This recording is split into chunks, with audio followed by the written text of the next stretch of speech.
Remine Mobile, your Miami MLS mobile solution. Adding docs with Remine Mobile is easy. From your daily page on the very top, simply click on Docs. This will bring you to the doc area where you can click Start Now and add from the photo library, take photo or video, or browse.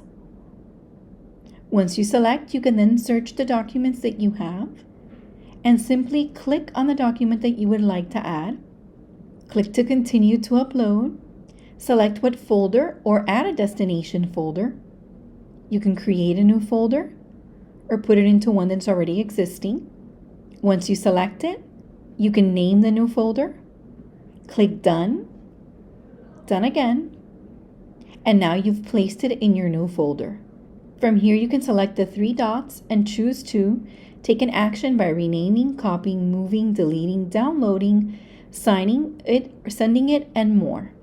All of this from Remine Mobile, Remine Docs. Join your Miami trainers for a Remine Mobile class. Thank you for being Miami members.